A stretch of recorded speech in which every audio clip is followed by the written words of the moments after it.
You know how some carriers give you so little for your older busted phone you just end up living with it?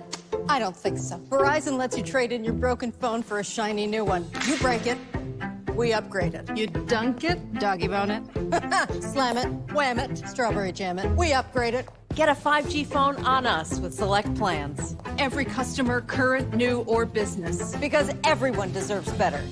And with plans starting at just $35, better costs less than you think. Today is Monday, December 27, 2021. Coming up on Roland Martin Unfiltered on the Black Star Network. Democrats say President Joe Biden should pass his Build Back Better plan using executive orders or break it up into smaller bills. Is that going to be the difference maker to pass the U.S. Senate? Also, he was a small man with a huge voice and a big faith. Archbishop Desmond Tutu of South Africa passed away yesterday at the age of 90. Will look black look back on his amazing life and legacy as one of the most powerful voices against the racist apartheid regime in South Africa.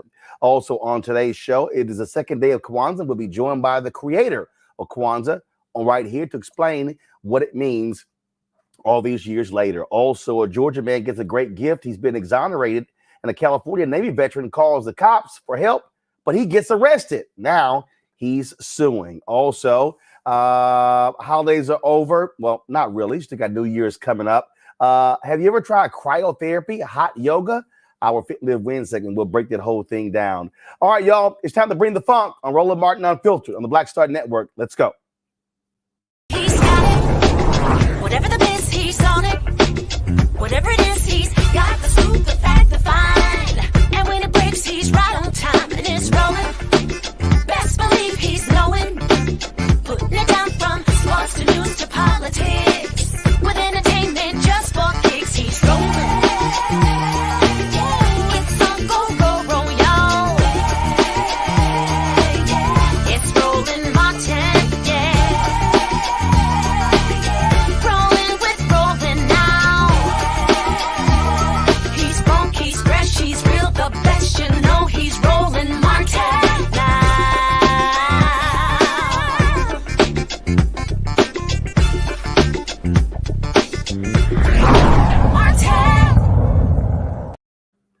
Instead of passing a massive bill called Build Back Better, some Democrats say maybe they should break the bills, break the massive package into smaller bills to get it through the United States Senate. Here's Maryland Senator Ben Carton this weekend. Well, right now, we don't have any Republican support. We have to recognize that we have to do this with Democratic votes alone. I think our best strategy is to find a common spot where all Democrats can agree and move that legislation. That's what we're trying to do now. That's what the negotiations are about between the president and Joe Manchin and the Speaker of the House and the Majority Leader in the Senate. We are working towards getting Build Back Better agenda accomplished by 50 Democratic votes. We would love to have Republican support, but to date, we haven't seen any real movement by Republicans to help us. Now, Congresswoman Pramila Jayapal, of course, Washington State, she says that, you know what, President Biden, move it through executive order. That's what she is encouraging him to do. She is the head of the Progressive Caucus. The question is, can this actually be done? Democratic senators are going to be meeting this week to discuss policy priorities when the Senate returns next week. Let's go to my panel. Joining me, Dr. Julianne Malveaux. She's the Dean of College of Ethnic Studies, California State University, Los Angeles. Dr. Makongo Dabinga, Professorial Lecturer, School of International Service, American University. Reverend Jeff Carr, founder of the Infinity Fellowship. All right, folks, glad to have all three of you here. All right, Julianne, you're the economist. Your thoughts about this, the idea of breaking this massive bill into smaller bills. Does it make sense? At some level, it makes sense because we need the votes. Democrats need the votes, and they can bring Manchin along on some things. They're not going to bring any Republicans along on anything. The flip side of that is some of the most important things for progressives are likely to be lost when you start breaking this thing up. The child tax credit. There are just a long list of things that progressives have said they really wanted. And when they start breaking it up, some of those less popular things, less popular to conservative Democrats, are going to fall between the cracks. The problem with that, Roland, as you know, is that the basically the young people and others who came out in droves to elect President Biden, they want some takeaways. They want student loan forgiveness. You know, they want their parents to be better off. And, you know, where you have all this macro conversation about how well the economy is doing. And of course, spending was up by 10%, according to MasterCard, by 10% over the holiday season of 2019 before we hit COVID. Spending is up, but everybody's not feeling it. And so if you start breaking it off, basically corporate Democrats are going to be able to get their way and the rest of the folks are not. Here's Congresswoman Jayapal talking about this to Lawrence O'Donnell on MSNBC. I hope that we go back to, you know, somewhere between that framework and what the House passed, and let's get this through as quickly as possible. But Lawrence, I do have to say that I am an optimist, and I'm always happy to be the optimist in chief of the Rachel Maddow show or, you know, anywhere else. But I am also very realistic, and I do think that we also can't just hang our hat on the legislation passing, because we thought we had an agreement, now we don't. And what's to say whether we're going to get an agreement? And so we did, the executive board of the Progressive Caucus met 2 nights ago. We put out a statement today that comes from all of us at the executive board to say that we have to push on Build Back Better, and we have to have a 2-track strategy where we also ask the President of the United States to use the executive power that he has to implement as many executive actions as he can to immediately lower costs, to immediately address healthcare concerns because of surging Omicron, and to immediately show the world that we are serious about our leadership on climate change.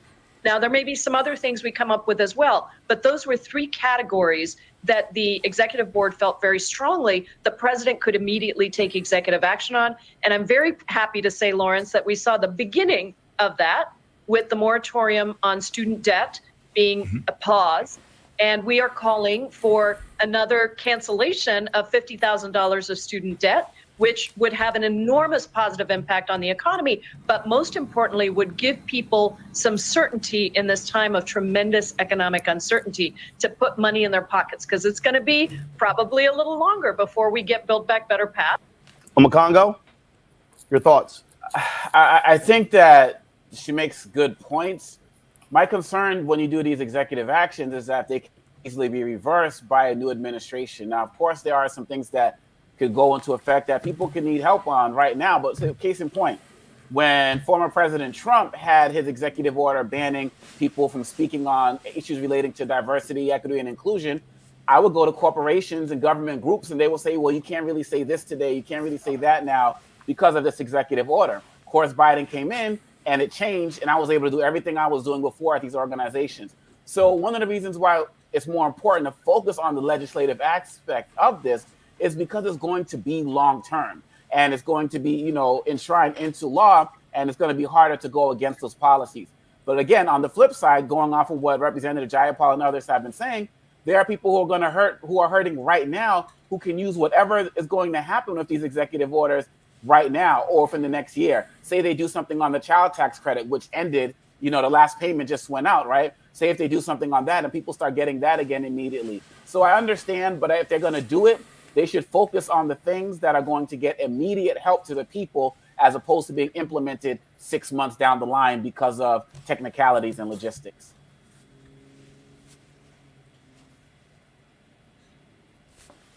Jeff? Oh, gotcha, man. Can y'all hear me? Yes, go ahead. Happy holidays. Good to be here with you all during this season and to see everybody healthy and glowing. When we talk about child rearing, I always think about things in 2 contexts. One is child rearing and one is the game of life. When I think about child rearing, there's a point where when you're teaching them how to use the potty, you have to look them square in the eye when they're playing and say, listen, it's time to do it or get off the pot.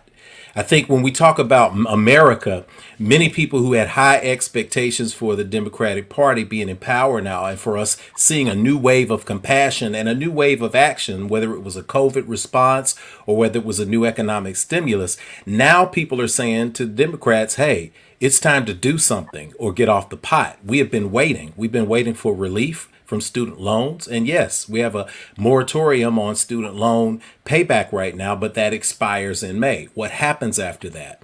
We haven't seen the promises come through with student loan forgiveness. We have not seen paid family leave. Every time we talk about Build Back Better, everything that seemed to be the most popular components has being hacked away little by little. When you're in the context of the game of life, I think about baseball as a metaphor. And anytime you're rooting for the home team, every batter that gets up wants to hit a home run immediately. Joe Biden wanted to hit a home run. And on several levels, in terms of taking action immediately in the first 100 days, he did. He got some home runs. He got some triples. But at this point, maybe it's time to just focus on getting a base hit.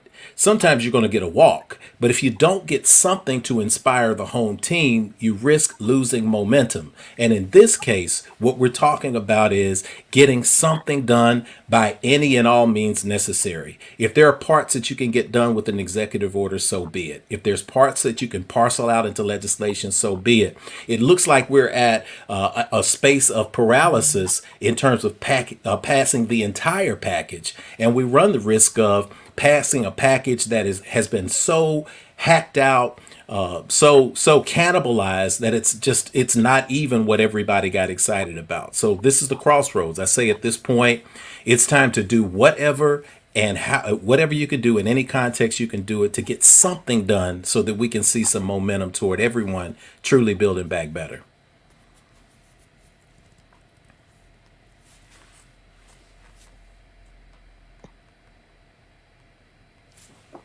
Can't hear you, Roland.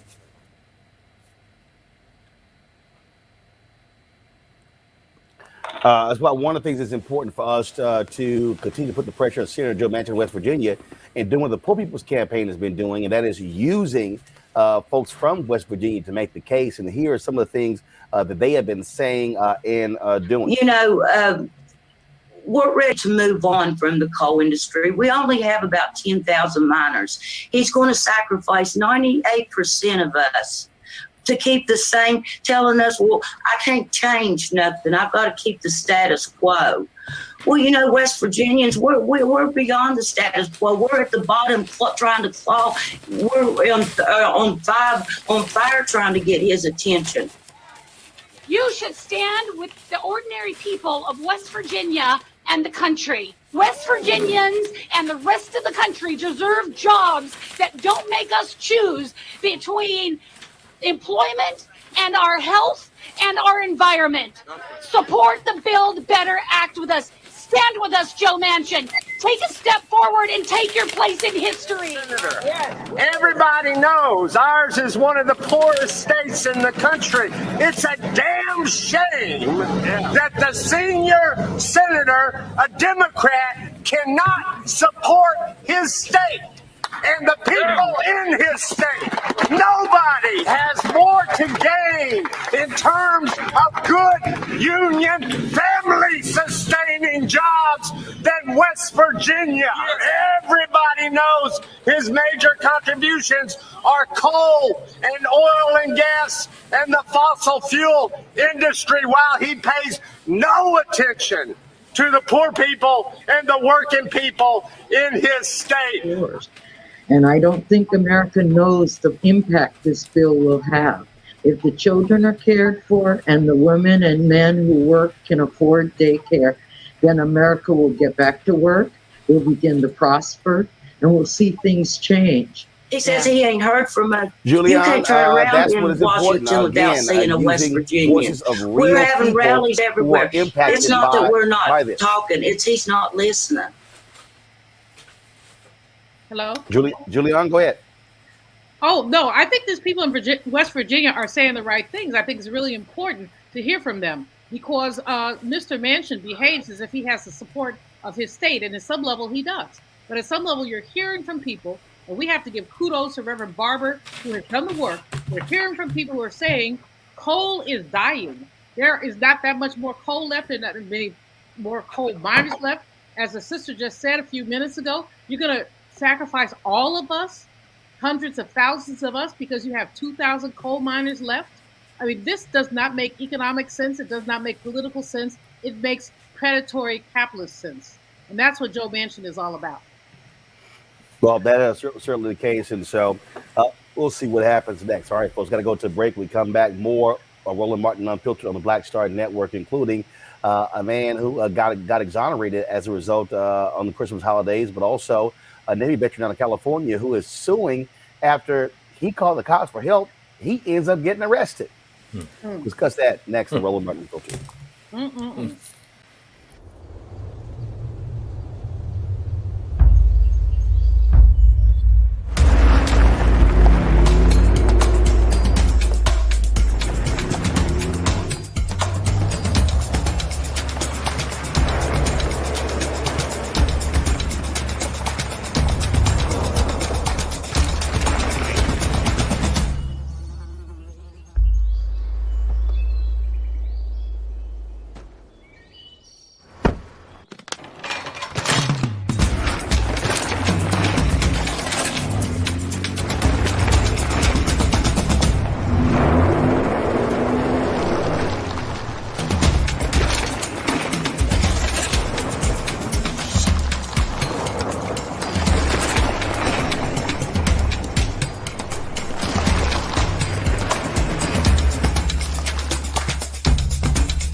Folks, Black Star Network is here. I'm real revolutionary right now. Support this man, Black Media. He makes sure that our stories are told. Thank you for being the voice of Black America, Roland. I love y'all. All momentum we have now, we have to keep this going. The video looks phenomenal. See, this difference between Black Star Network and Black-owned media and something like CNN. You can't be Black-owned media and be scared. It's time to be smart. Bring your eyeballs home. You dig?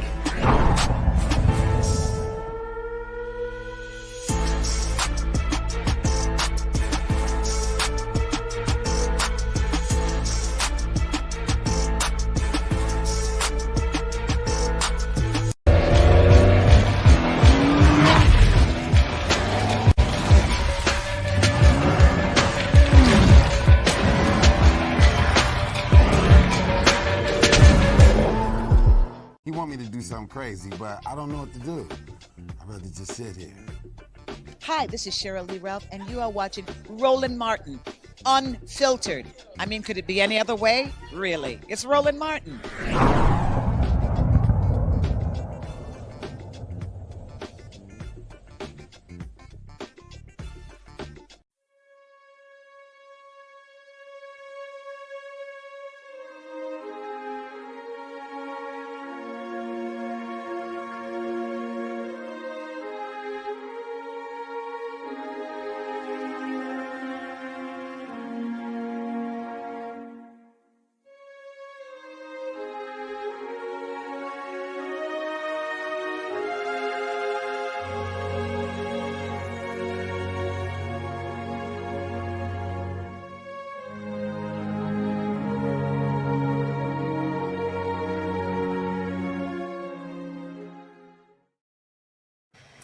Folks, yesterday we got the sad news out of South Africa that Archbishop Desmond Tutu passed away at the age of 90 years old. He was one of the fiercest voices speaking out against apartheid over the last several decades.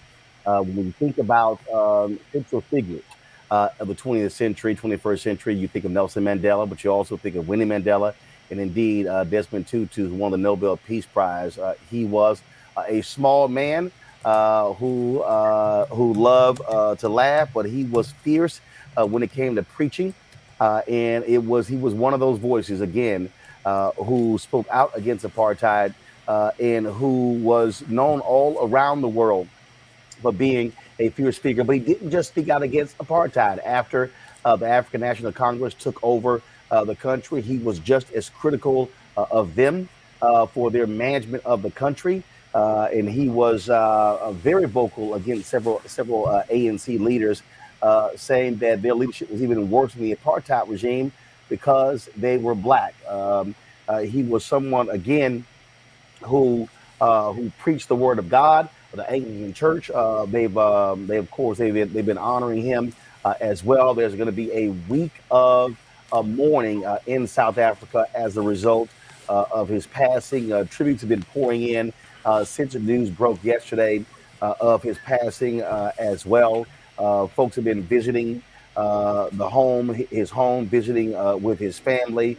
The president of the country has done so as well. And again, he was, quite the voice. Even though he was up in age, he also appealed to young folks as well.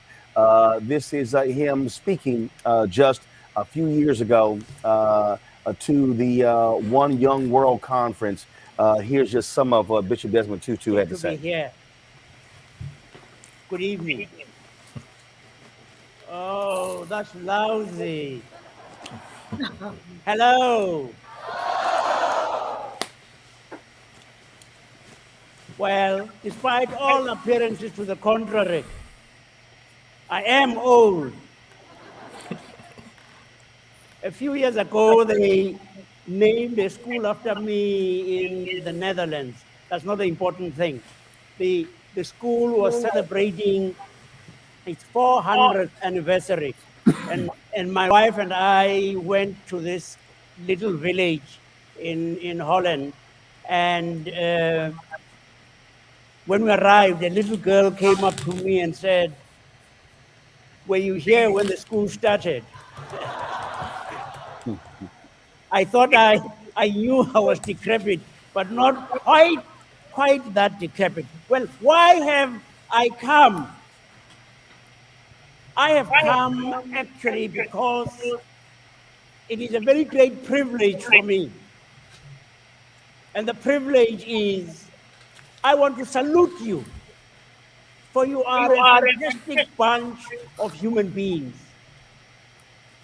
I mean, you have amongst you people who are already leaders. The youngest racing pilot. You have a young man who is going to be the youngest to walk to the Arctic North Pole. Gee, it's cold here. I don't know what it would be like there. And then you gave a warm clap for someone who survived the Haiti disaster. You have some people here who are already investment bankers. Fantastic. And I come to salute you.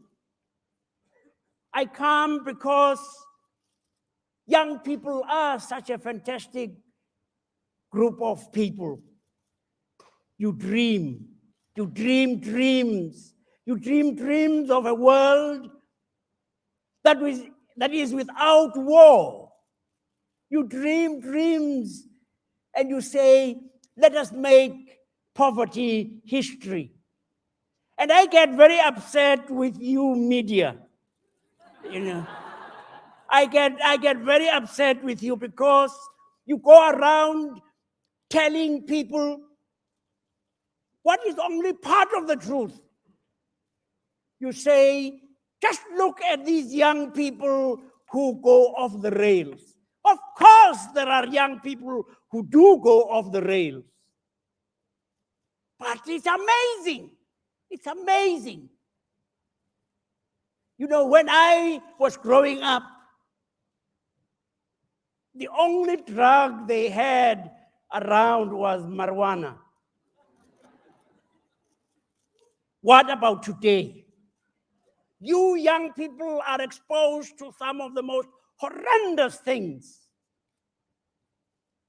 Cocaine, all of those rough stuff, man. Hey.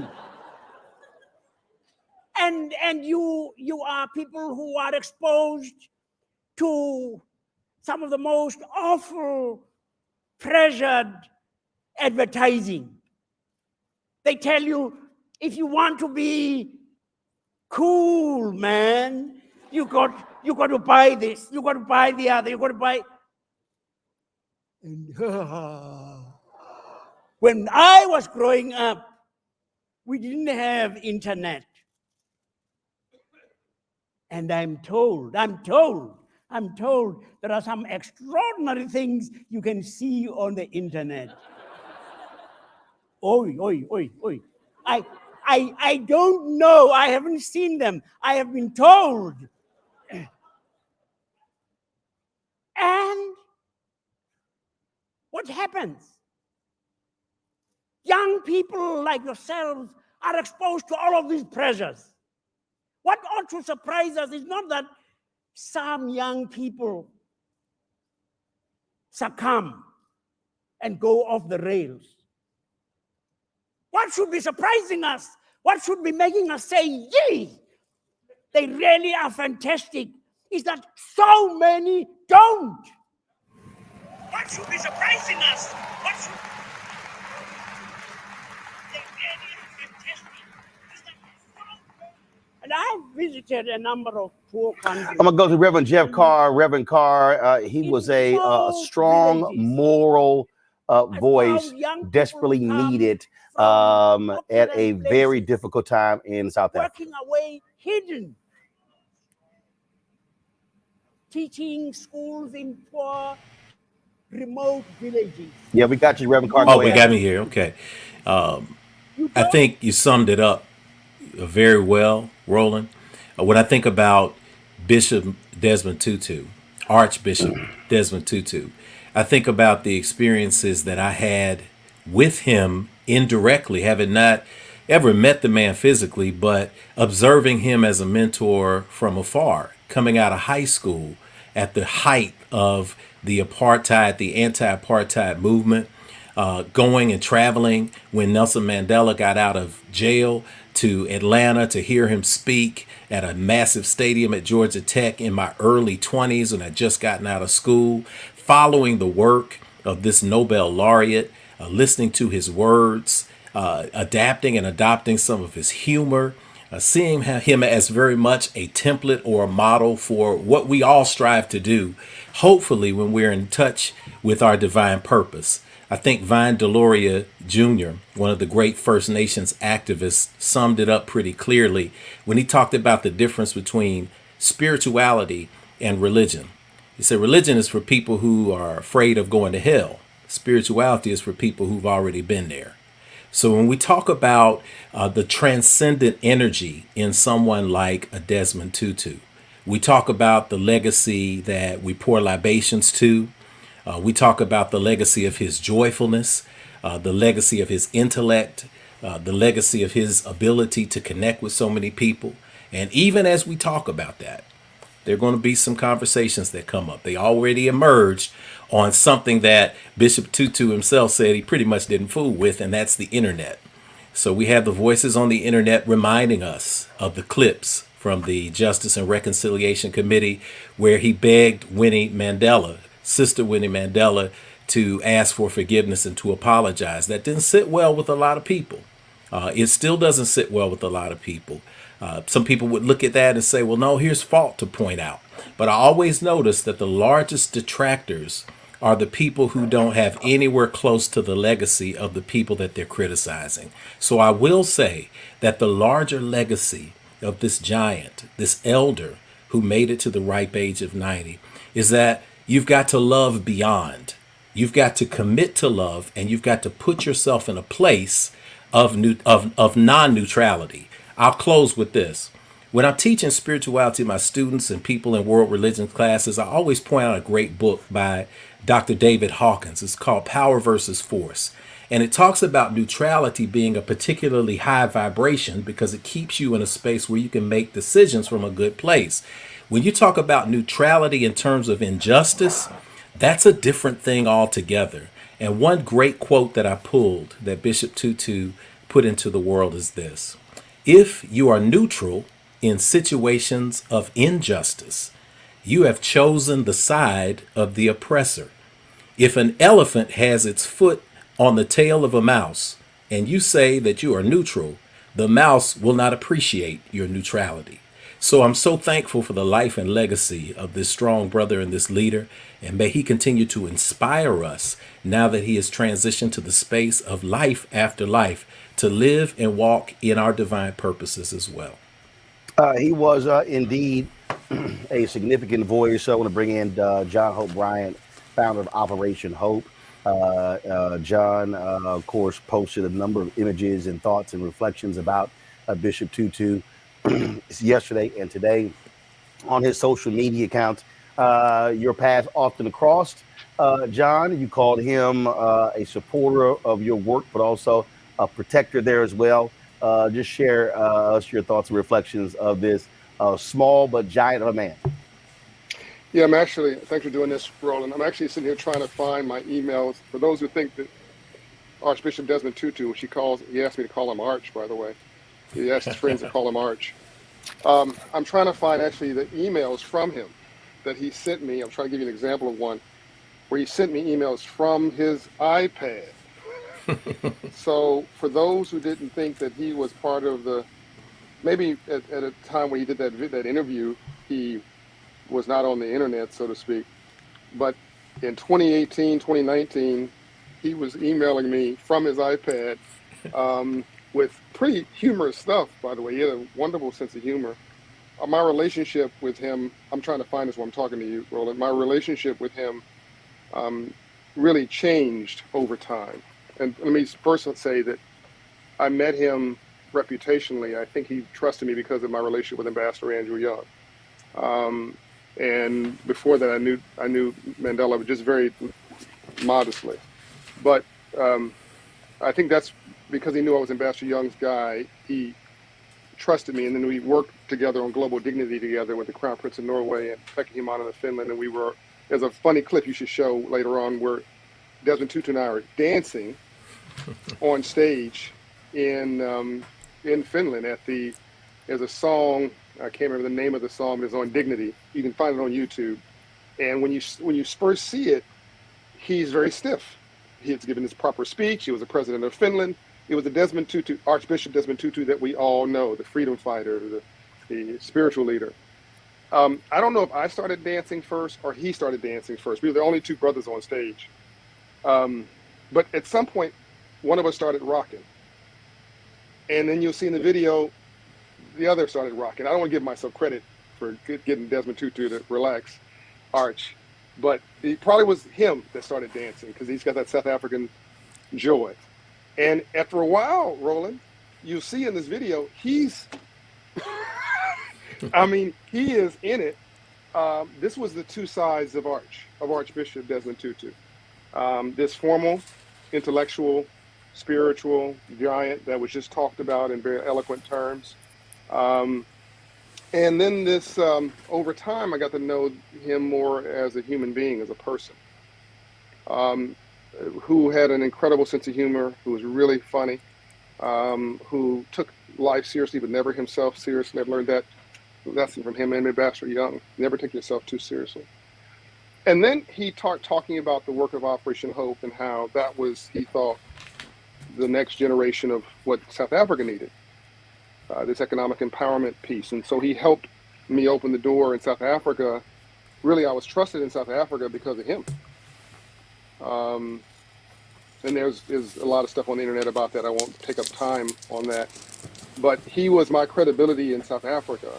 He opened doors, he gave us cover, and we helped tens of thousands of struggling women there to get self-reliance because he thought that the journey was not over. The movement, and this was a decade or more ago, Roland. He thought the next movement was economics, that the color in South Africa was not black or white, it was the color of poverty or wealth, the lack thereof, and that would give people some measure of self-determination and freedom.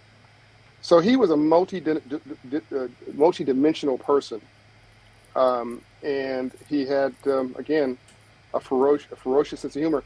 I just found a text from him from April 2017. I don't know if you can see that, Roland. I mean, that's an iPad note, okay? And it might even say from my iPad. Yeah, we actually see it. Thanks, dear young friend. I trust you and yours had a blessed and happy Easter. Yeah, we see it. Yeah. Sorry about that, yeah. So, and I don't know what else it says. I hope it's nothing private. You know, it'd be nice to see you when you're here. So, we had this incredible relationship, and I got engaged at a game park in South Africa. He called to wish me and Shatra his best, and I even talked to him when he was in the hospital. But once he transitioned completely, this was before the pandemic. He slowed down a lot. Then his assistants did a lot of his work, but he still was engaged and he still responded, and he never gave up. He never gave in. He never stopped fighting for justice. He never stopped fighting for truth. One of the things that when you talk about the economic piece, that was something that, like I say, he was highly critical of the ANC after they took over. He said because Black South Africans needed an economic boost, and he felt that the corruption that was existing, that they were actually wasting what the people handed them by giving them power. And so he was not going to be shy about criticizing white leaders under apartheid or Black leaders in the ANC. Correct. And I also want to go back to something that the good brother said before me, and he was so eloquent and elegant in what he said about Archbishop. But there was a misunderstanding, I think, about the whole thing with Miss Mandela, with Winnie. Let's keep in mind that Mr. Mandela divorced Winnie. we're not in their relationship. We don't know what happened, but he divorced Winnie. So don't think that there was not a backstory conversation going on about what people thought was the right way to approach justice. And there's different styles to do everything. You and I talk about the Martin Luther King style and the Malcolm X style all the time, and other styles of getting things done, the protest style from the partnership style. And I can see Archbishop Desmond Tutu saying, "I love you, Winnie, but this was wrong. I love you, Winnie, but we are winning the battles here, not winning the war. This is not the way. We don't do to others what they're doing to us." So I think that was a complicated set of relationships, and I think we should trust that Archbishop followed his heart, and as he always did, spoke truth to power, no matter what the repercussions, no matter what anybody thought about it. Even this economic thing you're talking about, I mean, he wasn't talking about economics from the comforts of another country. He was talking about the economic condition and the economic exploitation from South Africa, where he lived. And this was well after the apartheid movement had ended, or transitioned, I'm sorry. And he could have just chilled, as we would say. He wouldn't have it. And man, wouldn't it be beautiful to have people like that in power today who spoke truth to power. President Bill Clinton once said, Roland, it's hard to get somebody to agree to the truth when the lie is paying their paycheck. And the lie never paid Archbishop Desmond Tutu a dime. He wouldn't let me pay him even for his expenses. He wanted to be independent of everything and do what was right in his own heart and his soul. Archbishop Thabo Magoba talked to one of the local outlets in South Africa, and he talked about the final moments with Bishop Desmond Tutu. Listen to this. What is your last moments with him? Your last words? What was your last moments? Words that you shared, the conversation you had with him? It was mainly the prayer, really. There's a powerful prayer in the Anglican rites when you pray with somebody who are dying on the point of death, and you just read his prayers, and they end up, even if it's tough, with the words Amen, Hallelujah. Basically, we're handing over everything to God, and it's not about him, it's not about me, but it's up to God. That was the thing there, Dr. Julian Malvo. He was a strong person of faith.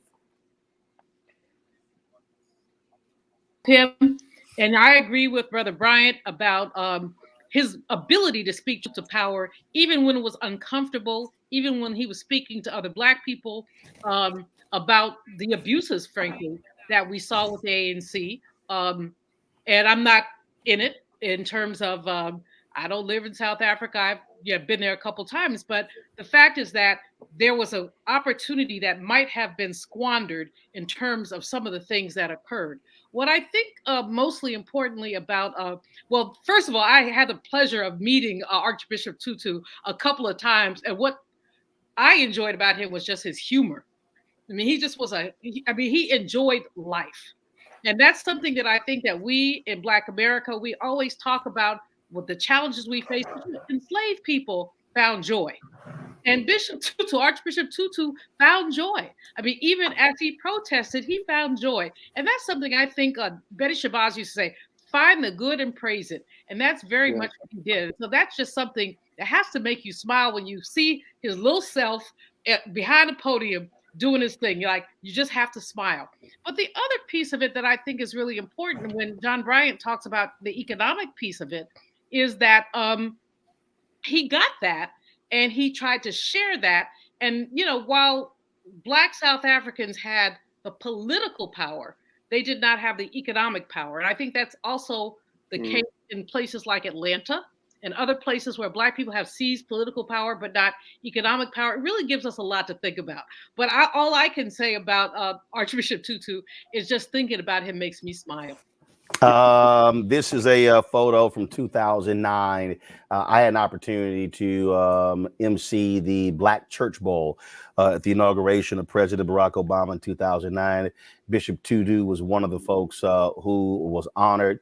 This was one of the photos that I found with my brother, his wife, and there are others that I'm looking through all of my archives because we were all backstage, and that was the thing on Congo.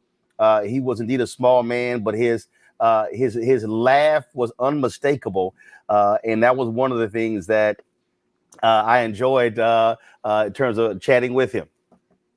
Yeah, I mean the sense of humor is legendary. You know, I can't think of anyone who I've spoken to who hasn't mentioned that before. And when you think about what he went through and what his people went through, and to have that as he aged gracefully, it's just really amazing, and it's really a lesson for all of us.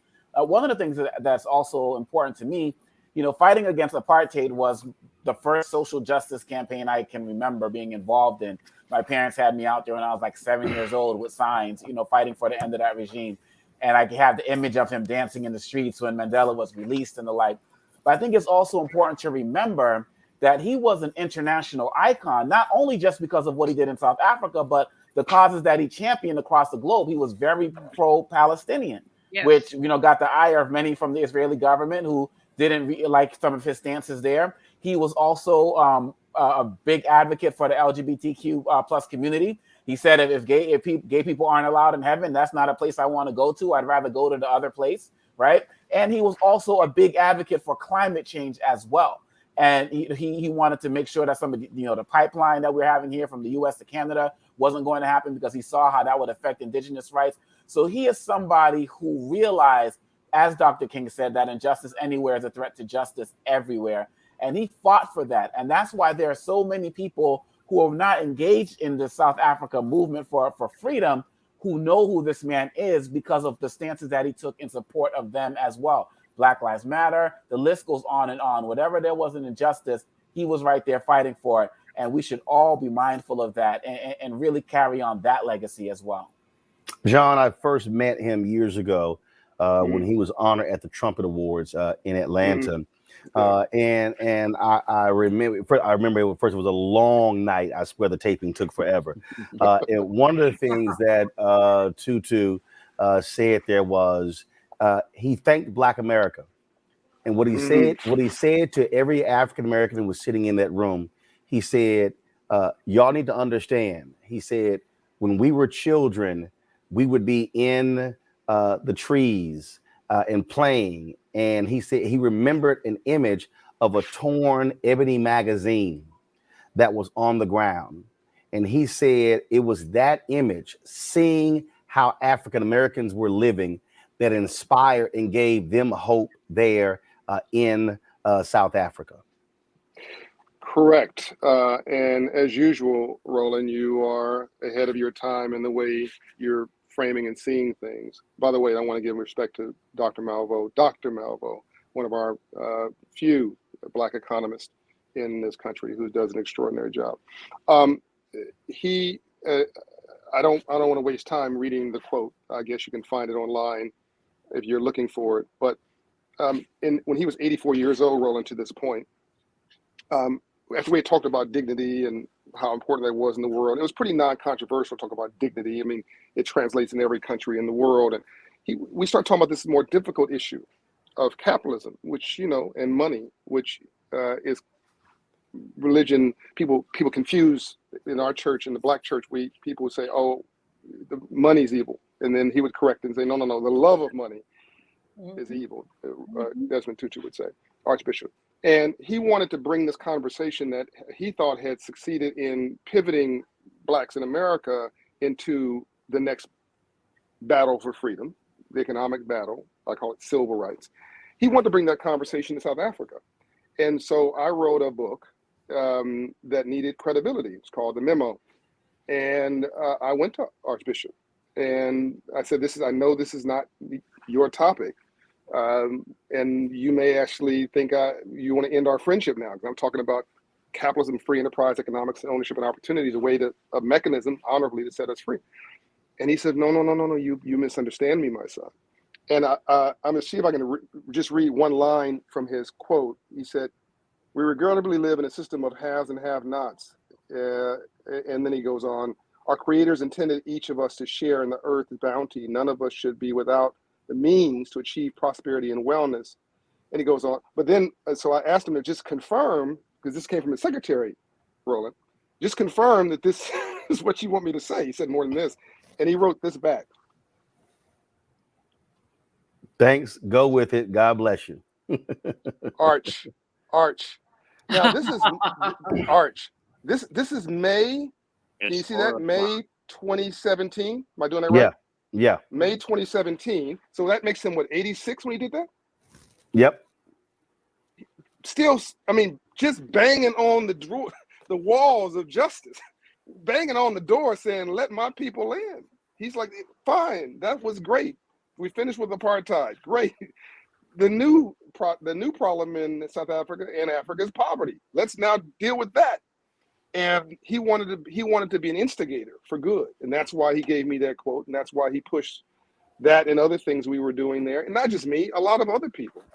But yeah, he's ahead of his time. Truly an extraordinary figure. I'm going to close out our segment on Bishop Desmond Tutu before we go to break. This was the number of videos with him with the Dalai Lama. And first of all, I mean, if you want to see the two individuals loving on each other, laughing at each other.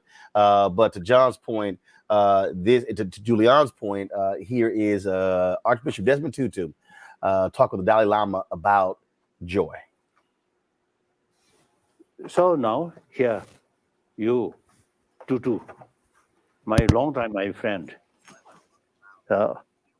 You see, you have, I think, great potential.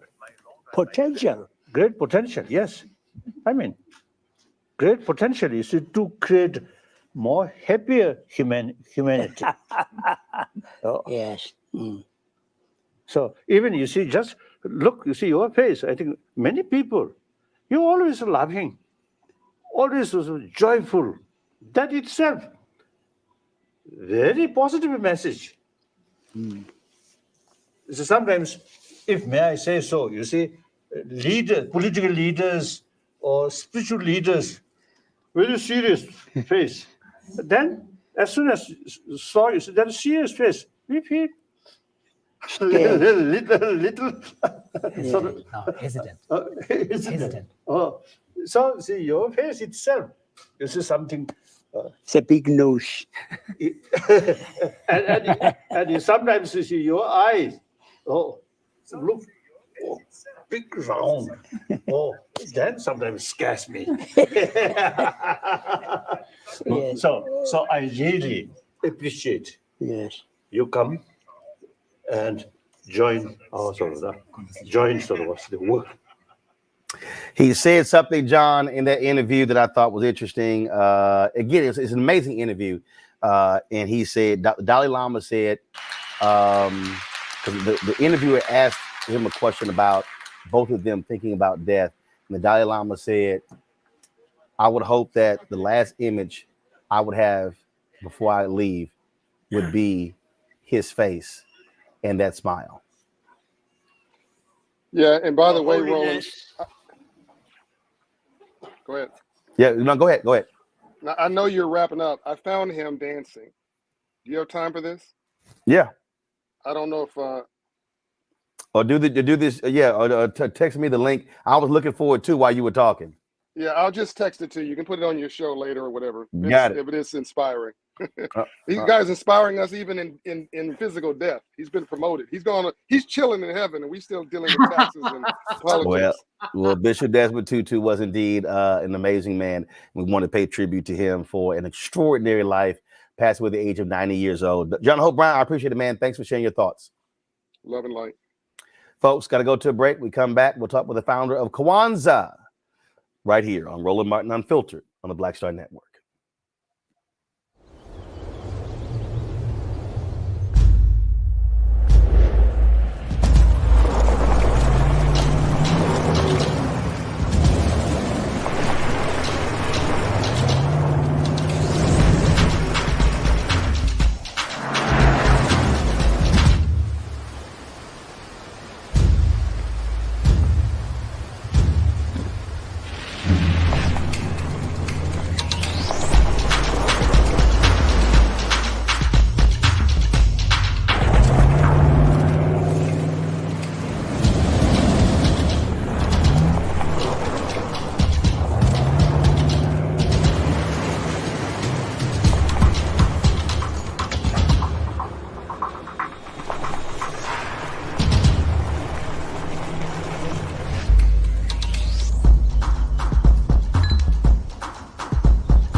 I believe that people our age have lost the ability to focus the discipline on the art of organizing. The challenges, there's so many of them and they're complex, and we need to be moving to address them. But I'm able to say, watch out, Tiffany. I know this road. That is so freaking dope.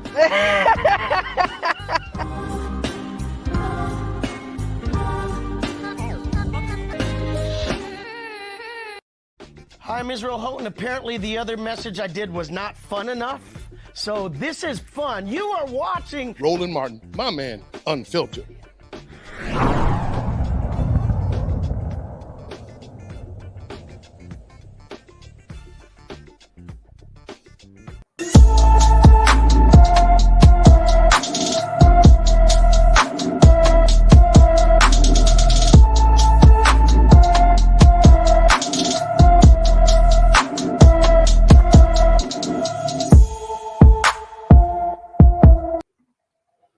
All right, folks.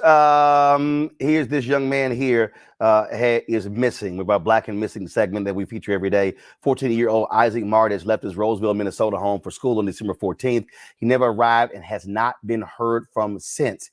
Isaac is 5 feet 2 inches tall, weighs 110 pounds, with black hair and brown eyes. He was last seen wearing a puffy gray coat with a red hooded sweatshirt underneath, black sweatpants, a Minnesota Twins winter stocking cap, and a Minnesota Twins backpack. If you have any information on his whereabouts, please contact the Roseville, Minnesota Police Department at 651-767-0640, 651-767-0640. Folks, the CDC, they've now revised their rules and regulations regarding folks who are asymptomatic of COVID, moving it from 10 days to 5 days.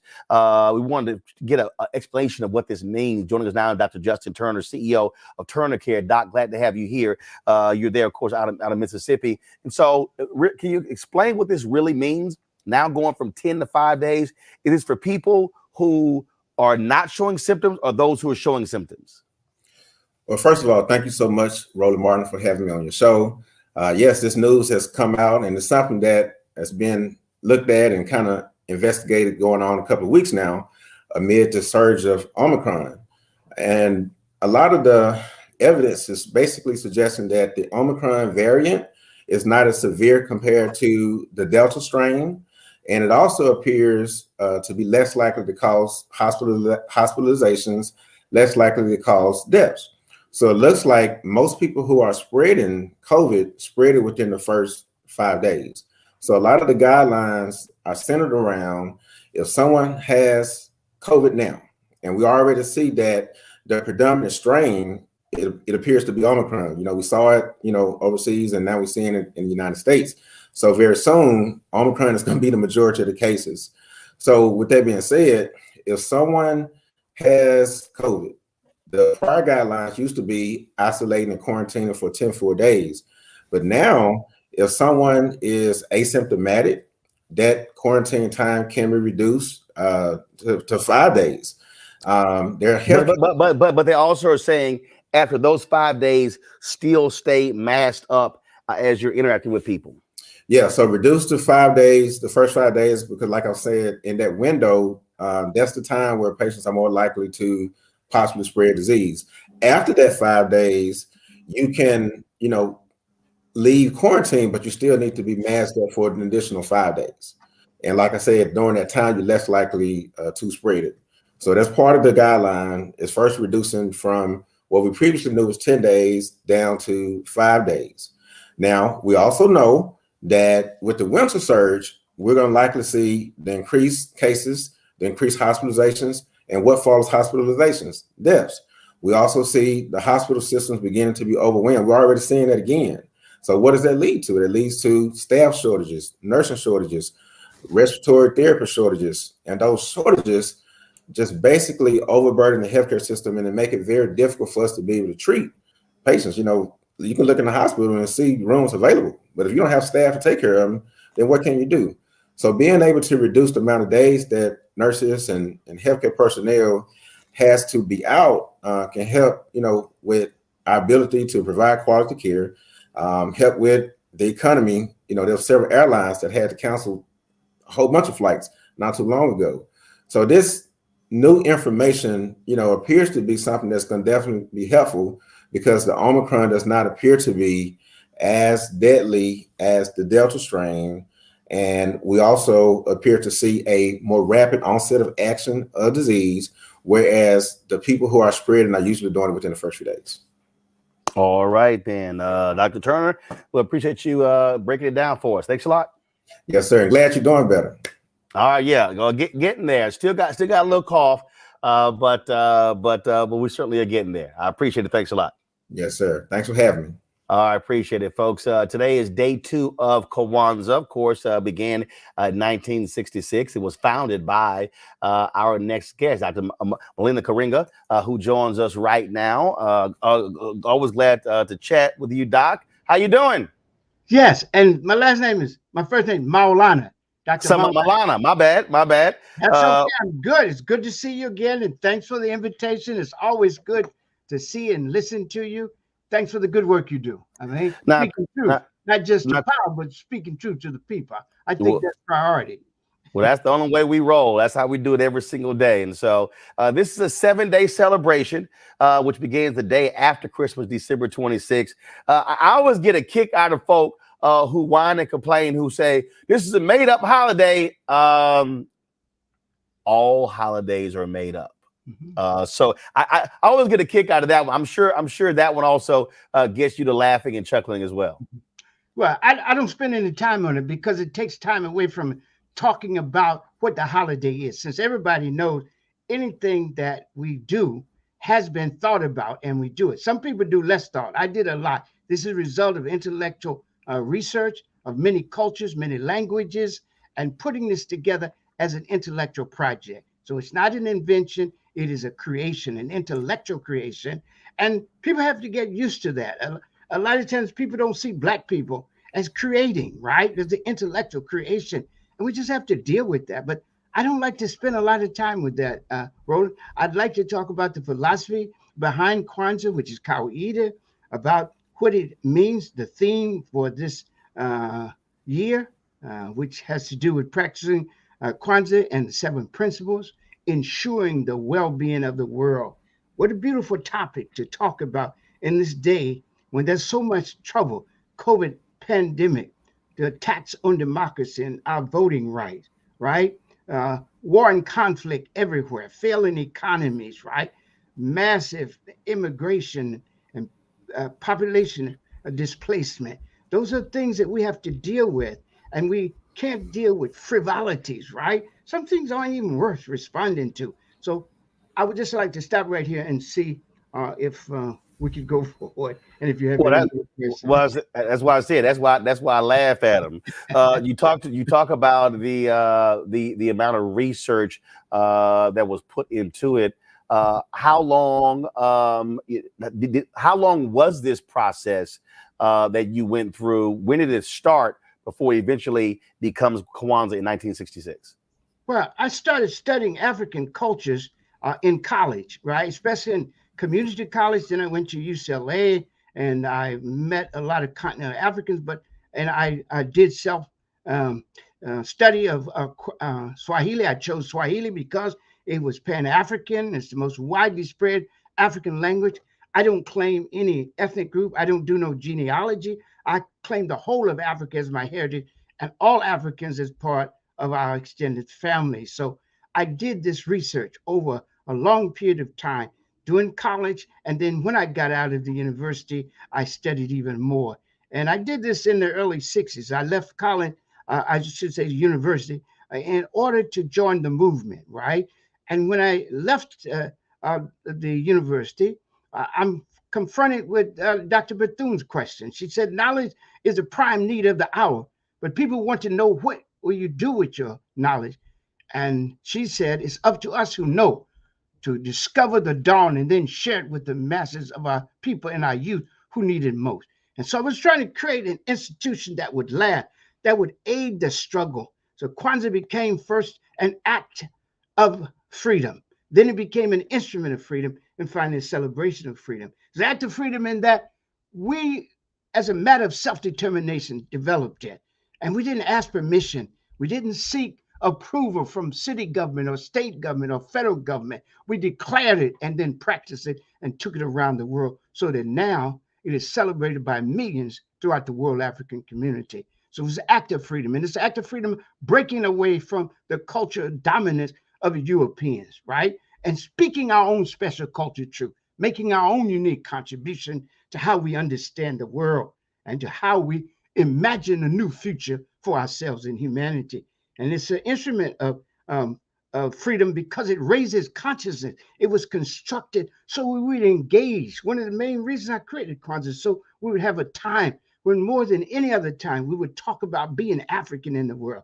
And what does it mean? What is our responsibility being Africans, fathers and mothers of human civilization and humanity, sons and daughters of the Holocaust of enslavement, authors and heirs of the reaffirmation of our Africanness and our social justice tradition and tradition of struggle in the 60s. What does that mean? What responsibility does it impose on us? And again, this Kwanzaa create this context for talking about Africa, the moral idea of Africa, right? The social responsibility of being African in the world. And finally, of course, is a celebration of freedom, a celebration of us being free from, restrictive ideas that come from Europe. The Catechism of Impossibility. We broke through all that and began to speak our own special culture truth. How did you settle on the 7 principles? How did we do it? How did you settle on the 7 principles? Oh, well, I studied African cultures and I asked myself, what is the social glue and cement that holds these cultures together, which gives them the humanitarian character, right? And that gives them a vitality.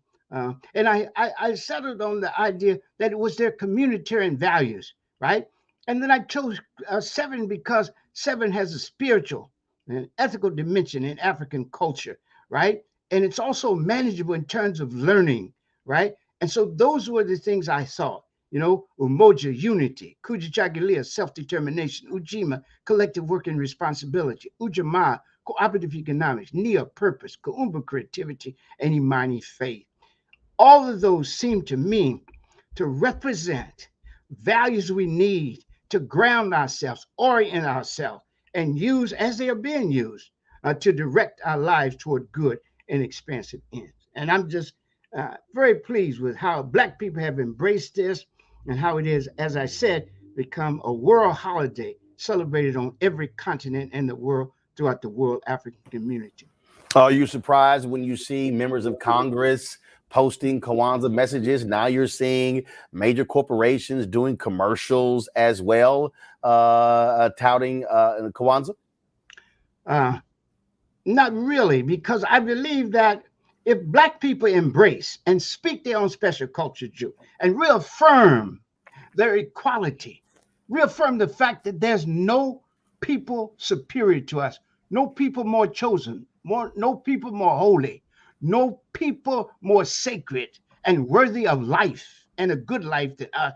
If they stand up and do that, people respect that. And they respect the appreciation that people have for, that Black people have for Kwanzaa. And therefore, I would expect it. The other thing I think, Roland, is that there are 2 aspects to every great message, right? And you can see that in religious faith. There is a particular message that speaks to the people who create it and who first know it, right? But then it has a message also that is universal. So that Kwanzaa and the message, Kawaida message, speaks both to African people and the best of what it means to be both African and human in the fullest sense. And people can identify with that human aspect of it. So who can be against umoja or unity? That we should have unity in our family, in our community, in our nation, in our world African community. Who can deny that except haters, handmaidens, and hirelings of the dominant society? And who can deny the right and responsibility of self-determination to define ourselves, to name ourselves, to create for ourselves, and to speak for ourselves, and to raise images above the earth that reflect our capacity for human greatness, and to know it is good, and to announce that it is good. Self-determination. This is a fundamental human right It's the right of freedom. And then who can deny, Ujima, that we need to work to build the good communities, societies, and world we want and deserve to live in, right? This is so important. The same with Ujamaa, cooperative economic, shared work and shared wealth, right? We have to do that. We have to work and we have to share the wealth. The social wealth that we create should be more equitably distributed, not only in our community, but in the society and in the world. That's a major issue with the world today. The increasing gap between the poor and the rich. It's obscene, the kind of wealth that people have gotten at the suffering and oppression and occupation of other people's land and the seizure of their resources and the misuse and exploitation of labor. And we if you're a moral person, how could you? And one of the things I wanted to say, and I hope you'll let me do this, I want to just pay homage to Archbishop Desmond Tutu. Y'all were talking about, and this is one of the main issues he was talking about in South Africa, in the world, the gap between the rich and the poor. He was a spokesperson for the vulnerable. And we know that, and Kawida teaches us, and this is a fundamental conversation in Kwanzaa, that we measure the moral quality of any society by how it treats its most vulnerable people. And therefore, in our sacred text, it says, give food to the hungry, water to the thirsty, clothes to the naked, and a boat to those without one. Be a father for the orphan, a mother for the timid, a caretaker for the sick, a shelter for the battered, a raft for the drowning, and a ladder for those trapped in the pit of despair. So we say that. And I like Archbishop Desmond Tutu. I met him twice. One at a reception for that Mayor Tom Bradley was mayor of Los Angeles. And then we brought him to Cal State Long Beach, my university, where I teach at. I'm professor and chair of the Department of Africana Studies there. And I enjoyed talking with him. And y'all are right. He was a man of joy and justice, right? And he reminds me of the Odu Ifa, sacred text of Yoruba land, ancient text, that says, let's do things with joy, for surely humans have been chosen, divinely chosen, to bring good into the world. And this is a fundamental mission and meaning of human life. And I think he embodied that. He did good with joy. And Odu said, if you're really a good person, you love doing good. You just don't do it because you can do good and you taint it by the attitude you have by. But he enjoyed doing it. And he was a spokesperson for the oppressed in every land. The gentleman that spoke about how he stood up and was even whitelisted for it, for speaking on behalf of the Palestinians, how he supported LGBTQ rights, and how he took the case of the poor and the vulnerable and the suffering people around the world and spoke a truth for them. And so we have to honor him for that. May the joy he brought and the good he left last forever. And may all his family, friends, and loved ones be blessed with consolation, courage, and peace. For surely he has risen in radiance in the heavens and now sits in the sacred circle of the ancestors among the doers of good, the righteous, and the rightfully rewarded. Hotep, Ashe Heri, as we say in Kawida philosophy. Let's go to my panelists. First up, Dr. Julian Malvo. Habari gani, Malana? Dr. Julian Malvo, it's so good to see you. You know, I came all the way to LA and I got to see you on Rolling because we don't see each other in LA. We were supposed to get together. We'll do it in the new year, okay? We'll absolutely do it. But I want to just, first of all, I want to thank you. I want to thank you for Kwanzaa. I want to thank you. I try to disabuse my melanin deficient friends. This is not Black Christmas. This is something totally different. You know, when a white girl sent me a note this morning and said, Happy Kwanzaa, I just sent her the website and said, read this. Don't send me this nonsense.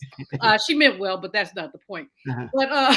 But what I want to engage with you about, or just ask you about in the context of Kwanzaa and the many places that is celebrated, is the timing of it. What made you choose to put it at the end of the year? Is not Black Christmas, but some people see it that way. And what I see it as, in some ways, is an alternative to the predatory capitalist consumerism that Christmas has become. Was that part of your motivation, or was there something else going on? That was a third reason. There were three main reasons. Number one, for authenticity. It's based on the Zulu first fruit or harvest celebration called Umkose, and it straddles the year in December and January. So it's a motto. I'm always looking, it's 7 days, and I'm always looking for authenticity. When I say as African, you can believe I can demonstrate the cultural grounding of it. I mean, through research and understanding and through my own interpretive practices.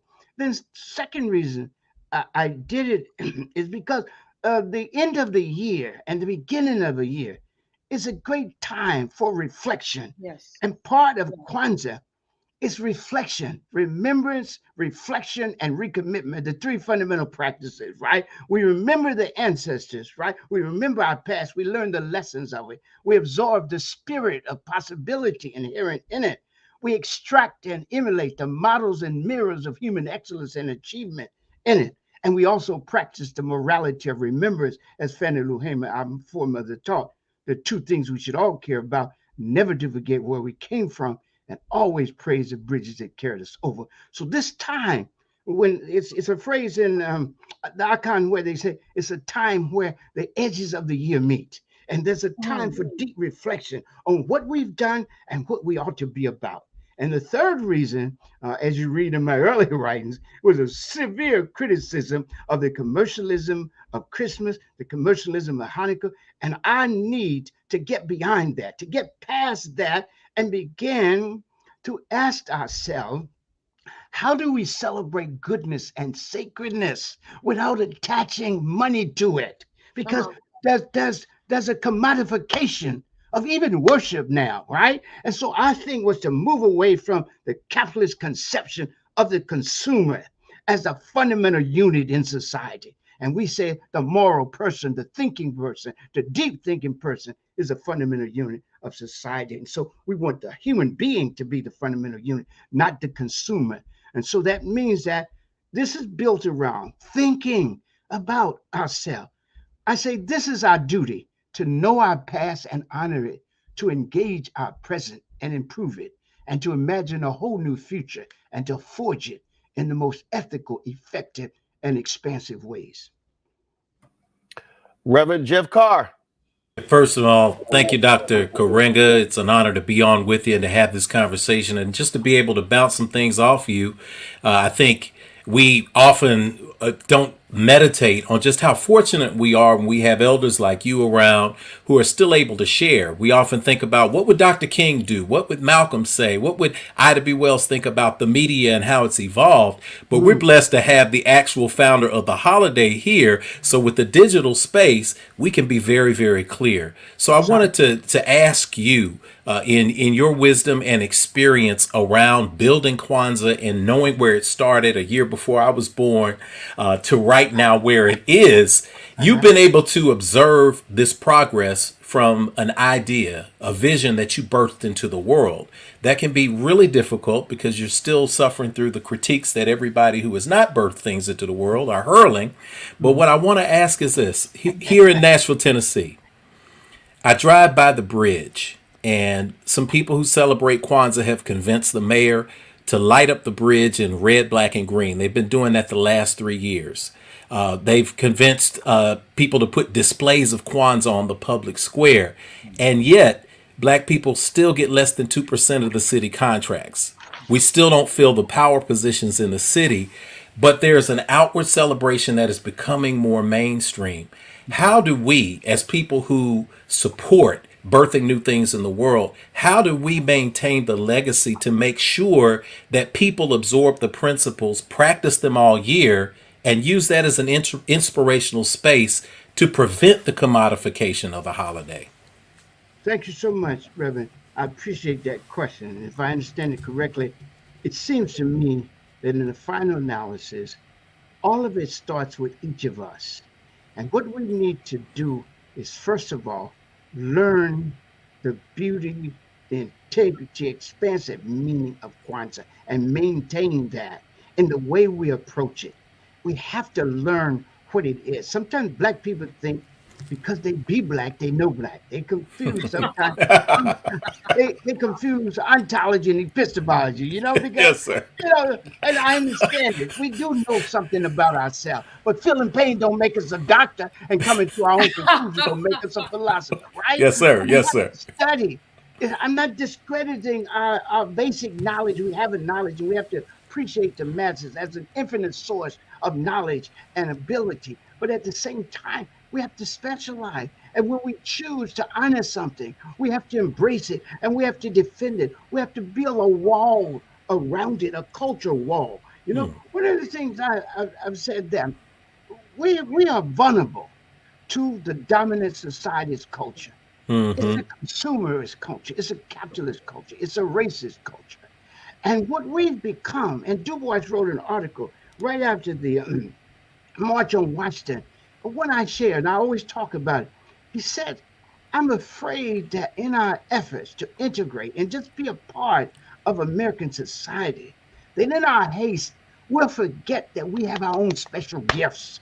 And we'll begin to feel closer to Germans than to Africans. And what we have to do is make sure that we reaffirm the beauty, the sacredness, the ultimate meaning of ourselves. We have to celebrate ourselves. And Kwanzaa is about celebrating ourselves. But it means the more you know about yourself, the more you can celebrate yourself. And the more you understand yourself, the better you can assert yourself. Self-understanding and self-assertion are dialectically and inseparably linked. The greater the understanding you have of yourself, the greater the ability to assert yourself in dignity-affirming, life-enhancing, and world-preserving ways. But the less understanding you have of yourself, the less you can assert yourself in those ways. So I want people that know to share their knowledge and to begin to teach. And one of the things I had to dismiss a lot of white interviews because they want to talk to me about basic data.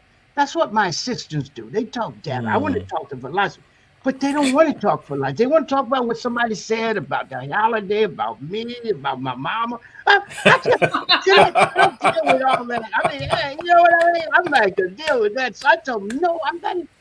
If you want to talk to philosophy, you talk with them. So that's what we need, Reverend. More than anything else, we need to stop talking the pathology of the haters, the headmaids and hirelings of the dominant society, and begin to say what we believe. What do we think? We know what they think. The question is, what do we think? And this last point, here's what I say to our people. We have to face it. When we say African American, remember this. We are American by habit and African by choice. And we have to choose to be African every day. We get up in the morning, we don't even have to think to be American. We don't have to think to have a consumerist mind, to have a vulgarly individualistic mind. It's cultivated every day in the media and whatever in our educational process. But we have to choose to do good in the world. We have to choose to see ourselves not only as human beings, but as world beings in the African sense. In Swahili, you have two words for the human being. Watu, which is people, and then Walimwengu, which is world being. Watu is human being, and Walimwengu is world being. So if you teach that, those philosophies, which I say African philosophies, you teach Kwanzaa, what it means, how to practice, how to light the candle. Why do we choose black, red, and green? Black for the people. Why do we light the candle first? There's a whole philosophy in there. We light the black candle first because it shows and stresses the priority of the people. Why do we have it red? The red is for struggle. The green is for future. So we light the candle first to say, without the people, nothing. Second, without struggle, there's no future. So we light first the black candle, right? In honor of our people, right? And then we light the red candle to show our commitment to struggle, to bring good into the world. And then we light the green candle to show the promise and future that emerges from, as Mary McClever said, our ceaseless striving and struggling. Congo.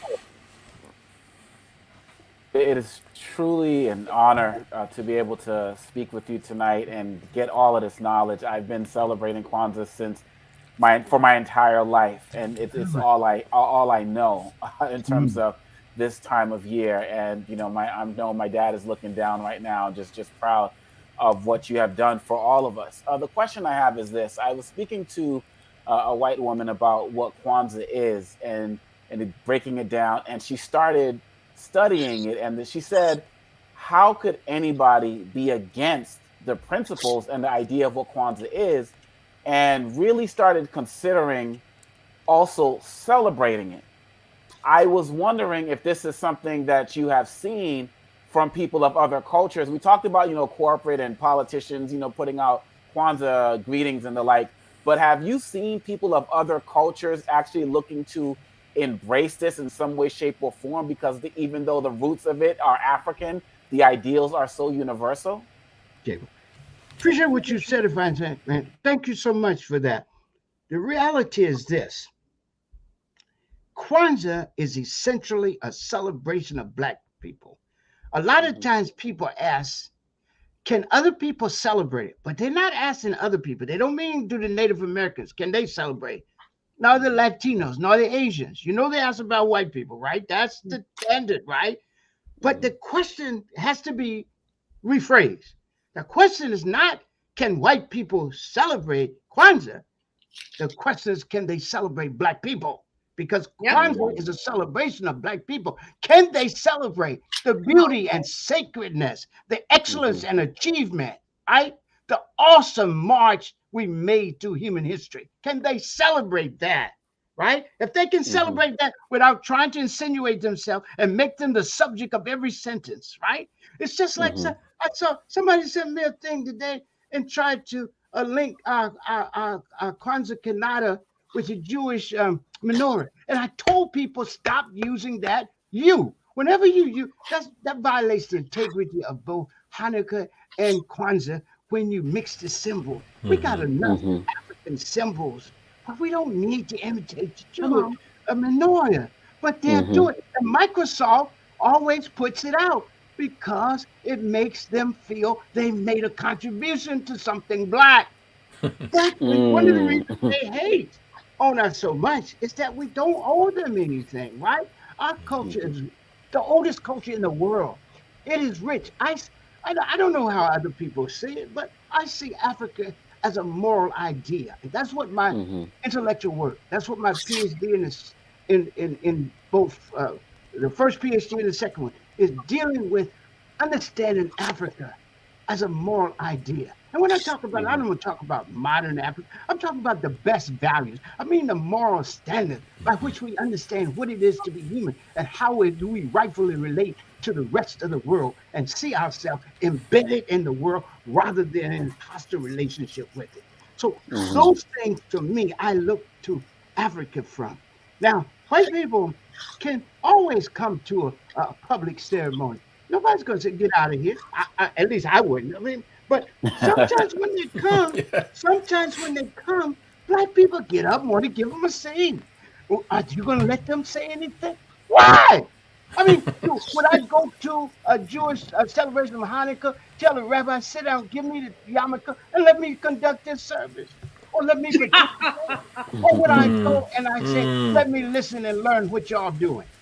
Come on, Milana. Come on, people ask, can people absorb the Jewish thing or the Cinco de Mayo? If I go to Cinco de Mayo to celebrate with the Mexicans, I don't try to take over their thing, right? And I just want us to see this. We don't need to feel guilty for having something that celebrates us. Yes, sir. The white man has. It's like I told the president at our school and the dean. Y'all got a whole curriculum. Of course, it's not really a curriculum. It's a self-congratulatory narrative posing as a curriculum. But all your classes are all white people except ethnic studies. Why would y'all begrudge us? This is 1460. We got past AB 1460, which makes it mandatory, legally mandatory that everybody, 500,000 people every year from the CSU system have to take an ethnic studies class. And Dr. Shirley Weber should be really praised for that. And of course, we were instrumental in the struggle, first beginning the struggle at Cal State Long Beach. So I think it's very important for us to always respect other people, but insist that they respect us and that they don't need to be included in supervisory or even leadership roles in our own practice. Just learn from us. Can you just listen to us? So this is the last point I wanted to make. I tell my colleagues, Whenever y'all talk Greek philosophy or anything, you know I'm going to bring up ancient Egyptian, African American, African philosophy. I don't come to the table culturally naked and in need. I come fully clothed in my own culture, right? And I'm going to speak our own special culture and make our own unique contribution to whatever subject is being discussed and engaged. So that's how I see it. There's a particular message, that's us. There's a universal message, they can embrace that. But they should not mix that with the particular meaning it has for us. Asante Sana, Bwana. All right. Indeed. Dr. Karinga, always glad to see you looking good, looking clean. Appreciate you dropping the knowledge. Thank you. Asante to you. Take care. Can I just end with this? Yeah, go ahead. To all of us listening, Heri za Kwanzaa, happy Kwanzaa. And remember this, as I said earlier, this is our duty to know our past and honor it, to engage our present and improve it, and to imagine a whole new future, to forge it in the most ethical, effective, and expansive way. And this too, continue the struggle, keep the faith, hold the line, love and respect our people and each other, practice the Nguzo Saba, the 7 principles, seek and speak truth, do and demand justice, be constantly concerned with the well-being of the world and all in it, and dare help rebuild the overarching movement that prefigures and makes possible the good world we all want and deserve to live in and leave as a legacy worthy of the name and history of Africa. Happy Kwanzaa. Heri za Kwanzaa. And we're going to do all of that. Doctor, appreciate it. Thanks a lot. Take care. Thank you. Take care. Folks, got to go to a break. We come back. Got some news also. We'll talk about Fit, Live, Win. We'll leave you, though, with the 2009 ceremony of Bishop Desmond Tutu being awarded the Presidential Medal of Freedom by President Barack Obama. You're watching Roland Martin Unfiltered right here on the Black Star Network. Hello. Hey, hey. I'm here. Okay, let me open the door. With unflagging devotion to justice, indomitable optimism, and an unmistakable sense of humor, Archbishop Emeritus Desmond Tutu has stirred the world's conscience for decades. As a man of the cloth, he has drawn the respect and admiration of a diverse congregation. He helped lead South Africa through a turning point in modern history, and with an unshakable humility and firm commitment to our common humanity, he helped heal wounds and lay the foundation for a new nation. Desmond Tutu continues to give voice to the voiceless and bring hope to those who thirst for freedom.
Carl Payne pretended to be Roland Martin. Holla! You are watching Roland Martin, and I'm on his show today, and it's what? Huh? You should have some cue cards. Hey, what's up, y'all? It's your boy Jacob Lattimore, and you're now watching Roland Martin right now.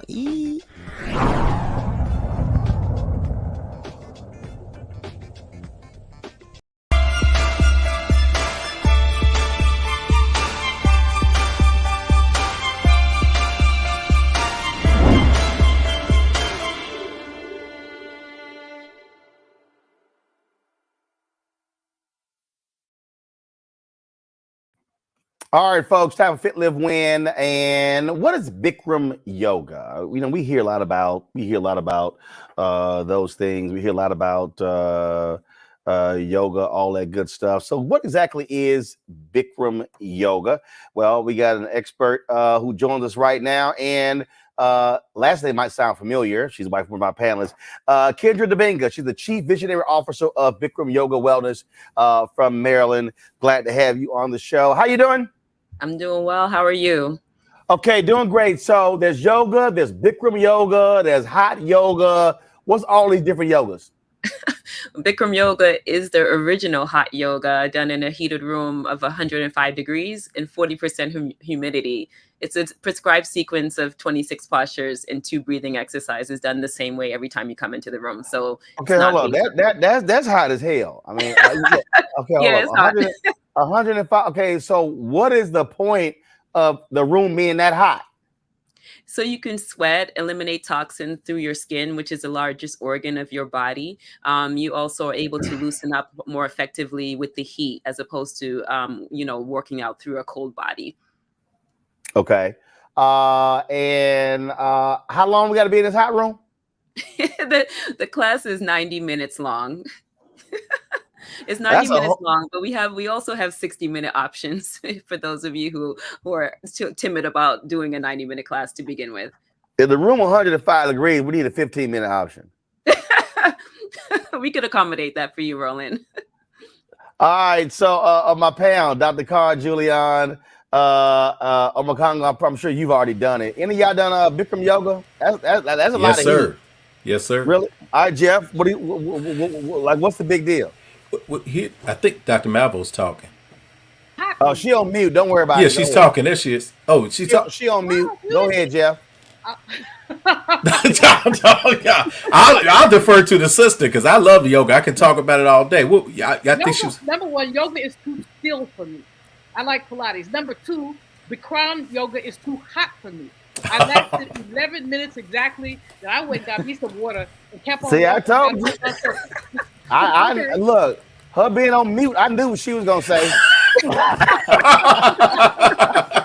Jeff, go ahead. It does take some time to acclimate to the hot room, but I guarantee you, if you keep trying, keep coming back, you're going to find a lot of benefits with it. A lot of people who are doing the yoga now find incredible stress relief. If you have arthritis in the joints, if you haven't really been active a lot, especially through this pandemic, hot yoga might be a solution for you to get back into being more active. I could think of other ways to relieve my stress. There are many ways to relieve it, of course. Yes. Let me send something in to you, Sister Kendra. Just first and foremost, thank you for birthing the studio into the world, and to you and Dr. Omekonga. I know it's just the great work that you all are doing.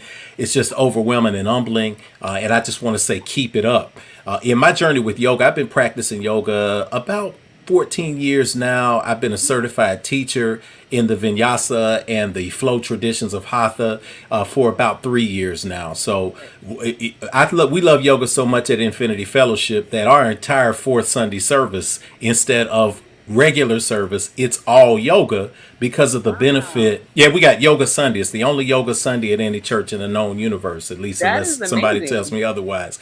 But one of the things that we think about when we think about heat, we think about it in a negative way, when in actuality it's a positive way to burn off toxins. I pour the sweat lodge. I like heat. You like heat? I play golf in the heat, but yoga. Look, I ain't got a problem with heat. Let's be clear. I'm from Houston. Heat is fine. Here we go though. I'm still waiting for you to accept my invitation from like 5 years ago. Okay, we got we gotta get you. Like I said, Roland, we gotta get y'all on the mat, man, because the mat. What she need to do is see if you create a yoga for golfers class. See, you got yoga is yoga. Yoga is yoga, and you have positions that will help your golf game explode. Yeah, okay. And Sister Kendra is going to tell us about this. I pour a sweat lodge in the Lakota tradition, and so it's really, really hot in the sweat lodge. So when I get a chance to do hot yoga, it's not as bad for me. But the principle is getting past the heat. But Dr. Kendra, would you tell us about the benefits once you are able to tune your mind out to your body in terms of strength, flexibility, weight loss, all of that wonderful stuff? What do you see from people? True. I mean, the first thing with the heat is actually it's really meant to be a distraction. And the moment that you're able to ignore the distraction, the noise, the monkey mind, you're actually able to focus on the action that you're doing. The more you can focus on what you're doing in the room, it has benefits outside of the room. So when you go outside, those distractions, your coworkers, that person who's speeding past you on the road, these people, they won't get under your skin as much because you are able to center yourself. So what we realize when people come into the room, they're like, oh, I got to drink water. I got to do this. I got to, but these things are all distractions. And when you think about our daily life, everyone is distracted, right? And so we would all benefit actually from stilling the mind and being able to focus. I think this is what we're finding even with the children, right? They're not focused. They're all over the place. And so how do you actually succeed in life if you can't focus on a task? How do you actually accomplish your goals if you can't focus? So I think beyond just the physical benefits, of course, people will lose weight. People come in and do a 30-day challenge. We have our 30-day challenge starting on January 1st. They'll come in and do a 30-day challenge, lose massive amounts of weight. But beyond that, what they're doing is creating a routine around health, around a healthy behavior, around activity, which is something that we're seeing, especially through this pandemic. More and more people are sitting. More and more people have tight hamstrings because their glutes are underactive, and that comes from just sitting for long periods of time. And so the goal for us is to create a culture around movement, around health-seeking behavior, and we see that the more people start to tune into themselves, that they actually are more conscious decision makers around other areas of their life. Excellent. Now, Omokongo, we know you ain't got no choice but to go. Actually, before he even responds, he had a choice. A yoga teacher told me if he doesn't do the yoga, that I'll go this way and he'll go that way. And then guess what? He was in that yoga class the next week, and he does it even more than me now. He actually is in class more than I am every week. That's crazy. How about it? You ain't lying. That's crazy. That's real talk. It's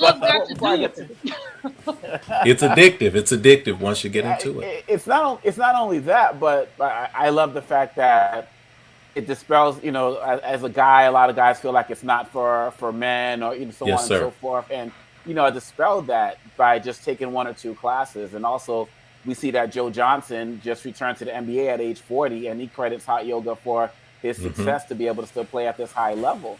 So the question I have for you, Kendra, is can you talk about community? Because one of the things that you really orchestrated during the pandemic under your leadership is that you really extended the online platform. So people all around the world now are taking Classifus. Can you speak to what that has meant for them, especially in the pandemic where so many people have been isolated? Yeah, as a matter of fact, when we, right at the beginning of the pandemic, if you also remember, was also the George Floyd protests. And so we actually launched this campaign, I Come to Breathe, and had all these ambassadors from all over the world join us and invite their people onto their platform as well to take class with us.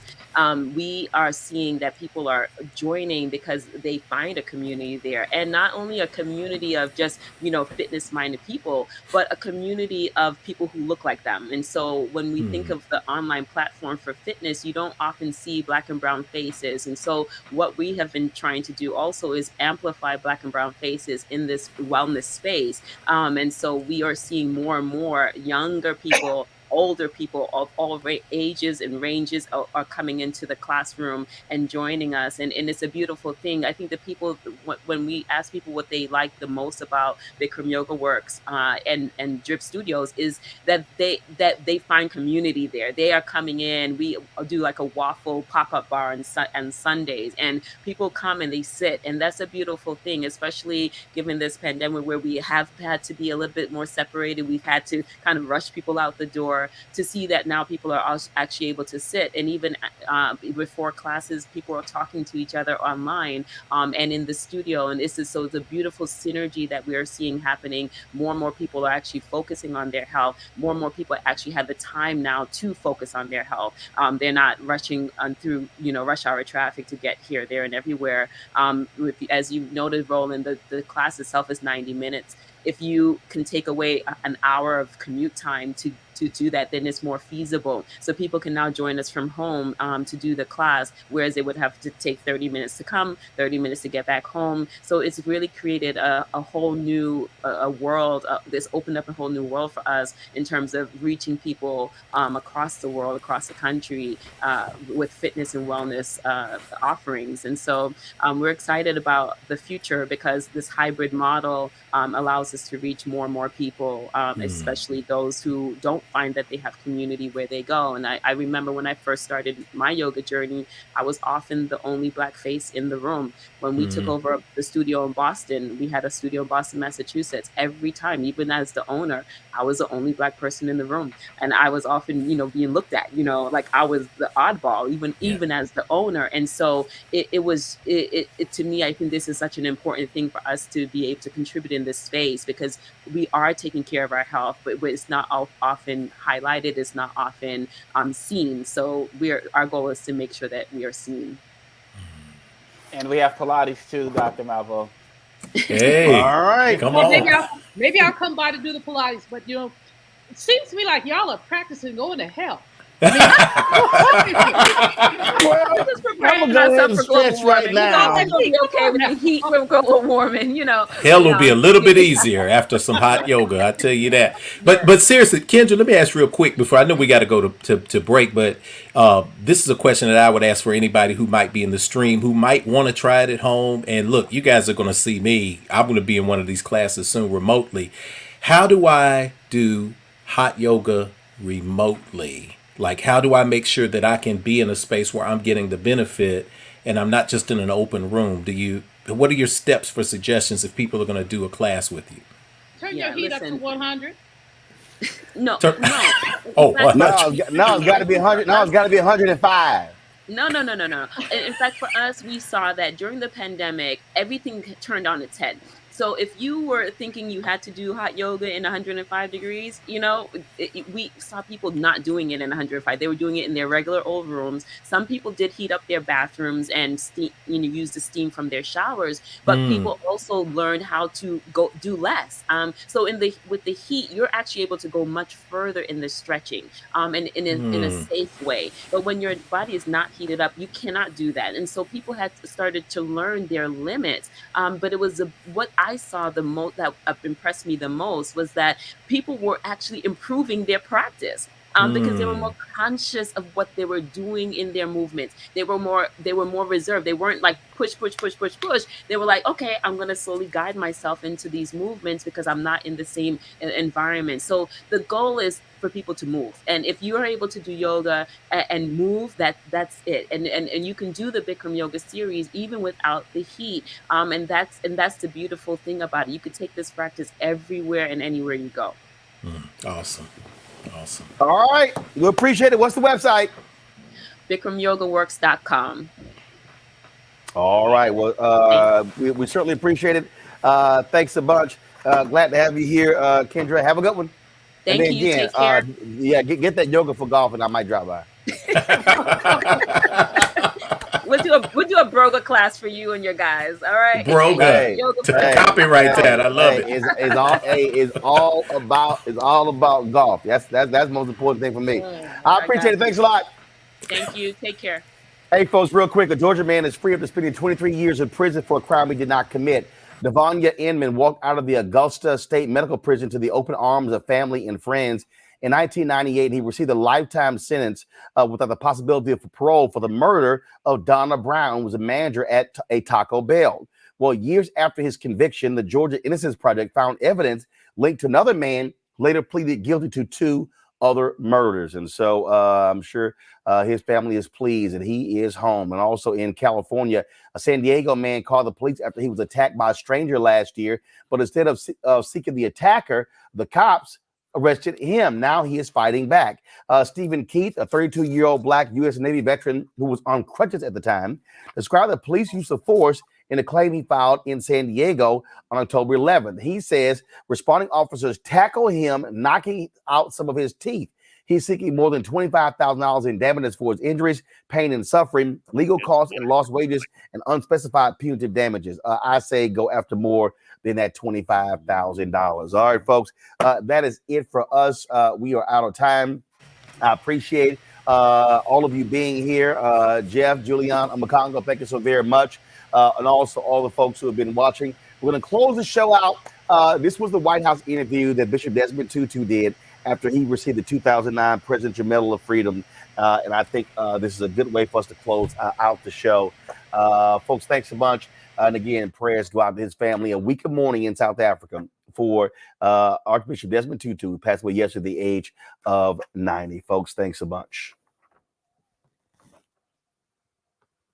Being a catalyst, being there with other people, changing a situation of injustice to its opposite, changing oppression, and hoping you can usher in freedom and democracy.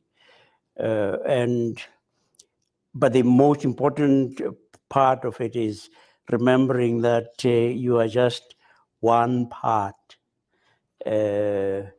You may be a part that inspires others, but you know that it is because you're part of a team. Any instance of people not being given the opportunity of realizing their full potential is one that riles me. I don't know whether you know the prophet Jeremiah at one point has said to God, I don't want to be a prophet, and God persuades him and he becomes a prophet. And get quite annoyed with God because he has constantly got to be condemning people he loves. And he says, but if I keep quiet, your word is like a fire in my breast. And one does have that same kind of thing where you really do wish you could keep quiet. And there is something that says, if you keep quiet, you know you're being untrue to yourself, untrue to your calling, and that you will end up with a deep sense of maybe even disgust at yourself, but certainly dissatisfaction. The thing that I know about myself is that I do like the limelight. I do love to be loved. I mean, nothing riles me more than to be unpopular. Now, in a way, that can get into the way of your doing things when it's not clear whether you are saying or doing something so that the spotlight turns on you, or you are saying it really because you want to change the circumstance.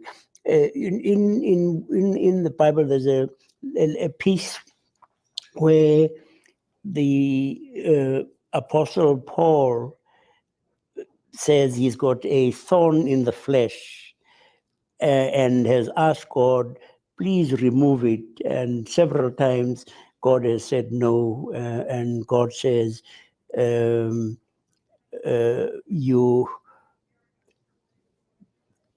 my strength, that is God's strength, is made perfect in your weakness.